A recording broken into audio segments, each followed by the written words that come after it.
السلام علیکم ورحمۃ اللہ وبرکاتہ. قدرمند یو ځل بیا ستاسو خدمت کې حاضر یم د یو نوي ولاګ سره. ملګرو نن پېښور کې موجود یم په شاهي باغ کې اور دلته کې یو تاریخي ځای دی شاید چې تاسو لیدلی وي. قائد اعظم رحمت الله علیه چې کله فرست ټایم سرحد ته راغلی او دلته کې دوره د سرحد وکړه پښتنو ته خطاب وکړو پېښور کې نو دغه ځای کې خطاب کړی او په دغه ځای کې ولاړو. هغه ځای کې څه تاریخي جلګیانې هم ورکړي دي په لاینونو په شکل کې نو هغه تاسو ته زه ښایم. رحمت الله علیه دلته کې راغلی و او خطاب یې کړی. په خطاب کې څه ویلي دا ټوله کیسه چې کوم تاسو سره شریکوم.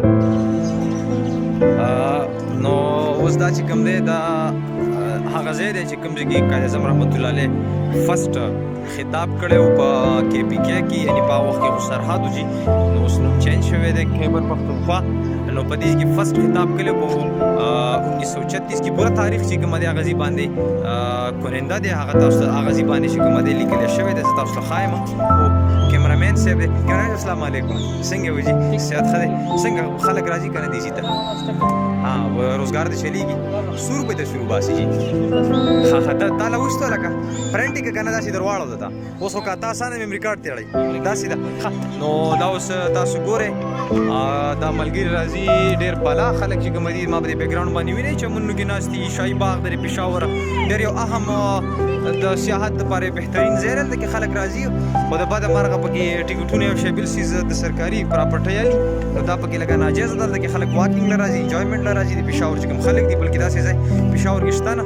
نو دا چې کوم دی د قائد اعظم رحمت الله علیه چې کله فرست د سرحد دوره وکړه نو په دې ځای کې چې کوم هغه ولاړو سره د فاونډر اف پاکستان کې کوم چې د لندن نه شایع شوی په هغه کې هم دا جمله راغلې ده. د هغې دلته کې لیکلي دي چې یادګار قائد نو په دې ځای باندې قائد اعظم رحمت الله علیه ولاړو. دغه شان عوامو ته ناستو لکه تاسو چې کوم لاندې تاسو وینئ نو دغه شان عوام ناستو اور خطاب قائد اعظم رحمت الله علیه کوو.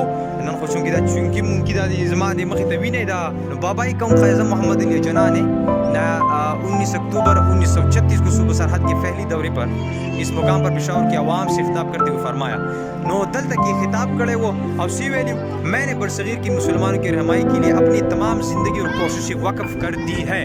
मेरे पठान भाइयों دلته کې پښتنو ته مخاطب دی. دې جمله کې یاد رکھو اگر مسلمان متحد نہ ہوئی تو وہ دوہری غلامی کی زنجیروں میں جکڑی جائیں گی. او دا خبره چې کومه دا ډیره زیاته امپورټنت خبره ده چې واقعي که موږ چېرته متحد نشو نو دا موږ به د غلامۍ په زنځیرونو کې چې کوم خلک راکوي او تاسو وینئ او اوس وخت کې په مختلف قسمه ټول چې کوم دی بیکګراوند ته رسېدلي دي.